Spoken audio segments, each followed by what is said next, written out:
श्री स्वामी समर्थ सगळ्यांना. कशा आहात? तर मस्त आहात ना? तर मिनी ब्लॉगमध्ये सगळ्यांचं खूप खूप स्वागत आहे. चॅनलवरती आलाच आहात तर प्लीज अगोदर सबस्क्राईब करायला विसरू नका.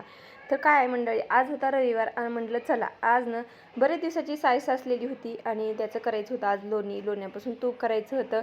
बरीच प्रोसेस असते त्याची आपल्या तूप बनवण्याची. तर हे 10-15 दिवसाचं साय साचलेली होती. म्हणलं चला आज वेळ होता आणि त्याच्यामुळे म्हणलं चला बनवून घ्या. तर सकाळचं आवरून घेतलं काम वगैरे, देवपूजा करून घेतली, आंघोळ झाली, देवपूजा केली, नंतर चहा वगैरे केलं, नाश्त्याची तयारी केली आणि आता इथं चालले माझं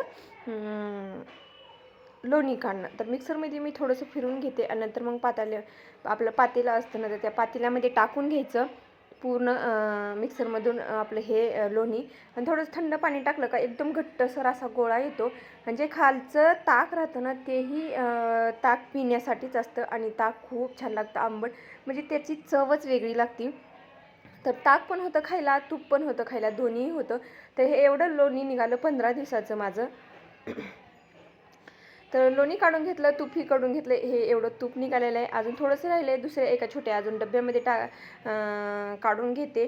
तर आजचं एवढं लोणी निघालं 15 दिवसाचं. आणि आता हे चालले संध्याकाळची तयारी. टाईम होता म्हणलं चला, तर आज मुलांना खायचा होता व्हेज मराठ्याची भाजी खायची होती स्वराजला, त्यासाठी तयारी चालली आहे. कोबी किसणं, गाजर किसणं. तर वेळ होता आणि दुपारचे वाजलेले आहे 4, तुम्ही बघू शकतात घड्याळीमध्ये. तर म्हणलं चला, आणि आज वेळ पण खूप जास्त म्हणजे जातच नव्हता मला वेळ त्याच्यामुळं. तर कसा वाटला व्हिडिओ? तर थँक्यू फॉर वॉचिंग. बाय सगळ्यांना.